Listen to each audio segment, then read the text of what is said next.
Encouraged, the world listened for news of the final signing that would mean ceasefire in Korea. It came on July 27, 1953. While the communists signed at Panmunjom, General Clark, in ceremonies at the UN base camp in Munsan, signed 6 copies of the document which would end the bloodshed. There was excitement, but little rejoicing.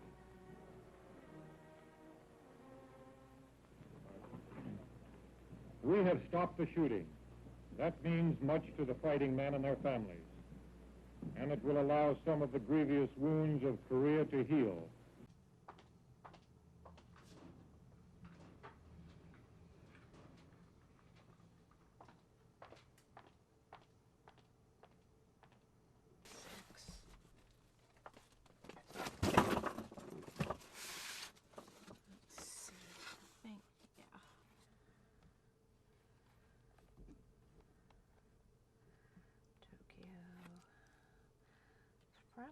We're looking at some archival materials that document the work of many photographers and journalists who were there, but particularly we're interested in the experience of a young foreign correspondent, Samuel Summerlin, who was just 23 years old when he was asked in 1950 to join a group of veteran journalists in Seoul.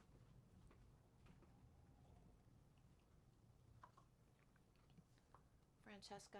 Yeah.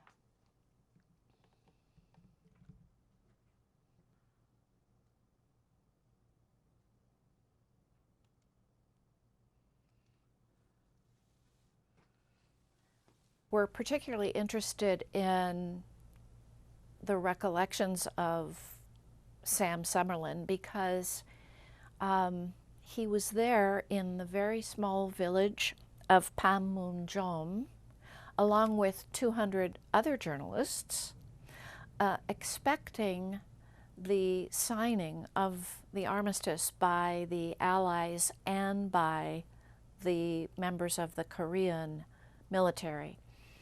And Sam managed an extraordinary journalistic feat to be the first of those 200 journalists to be able to file the flash, which was the name given to any report of transcendent significance, and one of very few flashes in the history of AP's journalism.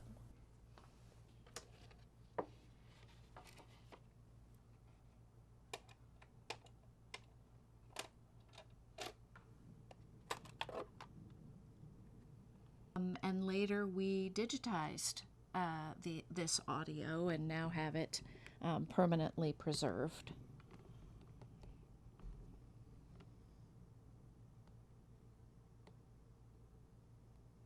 I was in Korea from 51, 52, and 53. Mm-hmm. And then in Buenos Aires? I allege that I weighed 125 pounds, and I'm the first one that got to the phone and flashed the end of the Korean War. And Bob Tuckman was on the other end of the line. Now, where? We had to today you have a satellite and you see everything. In those days, there 200 correspondents and one phone at Panmunjom. And they signed the thing, and I ran to the phone and dictated it 15 seconds. You only got 15 seconds before the next guy came on.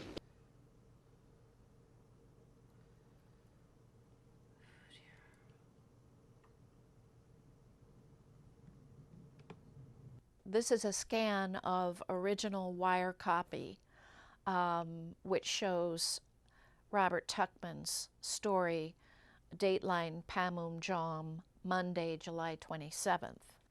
The United Nations and the communists finally signed the hard-bargained Korean armistice today, but both top commands quickly warned their troops that a truce did not necessarily mean a peace. Frank J. Starzl. And here is Sam Summerlin, Bill Shin, Max Desfour, and Kim San. Was AP the first? Yeah, we were first. AB's always first. Right. Now, do you remember exactly do you have any memory of that, of exactly what you told them? I just said flash, and that Tokyo was ready with the flash. Okay. Bob Munsan was the Tokyo bureau And chief. he's in Tokyo, okay. Yeah. So you And they were ready with the flash and the whole bulletin and the whole. They pre-written a saga of how the war started and the chronicle and everything, and the details of the signing were more or less known. So right. So all we were able to do was just say flash, the war's over, and boom.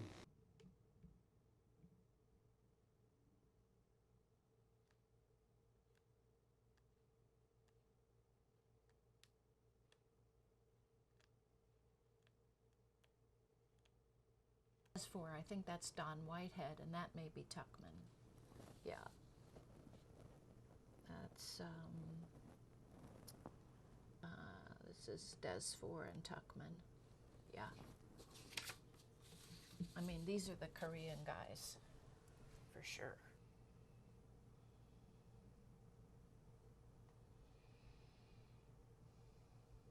The bulletin was followed immediately by a longer story by Robert Tuckman, which had been prepared in advance, describing the atmosphere and the tension in that room while the signing took place. That again was followed by all kinds of supplementary reporting and sidebars by some of AP's very gifted reporters, among them George MacArthur, who was a few months later with Tuckman sent on to Geneva to cover the ongoing finalization of the armistice. And of course that never really took place. The armistice remained an armistice. It was never concluded, the peace was never concluded in a treaty. So therefore the Korean War has never technically ended.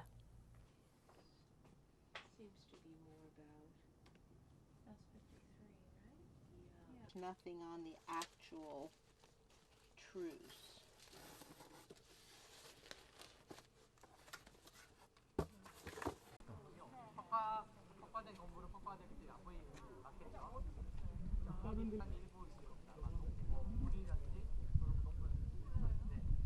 지나서 가장 가까운 곳에 은색 지붕이 보이고 부산군 빨간색 깃발이 보이는 곳이 있습니다.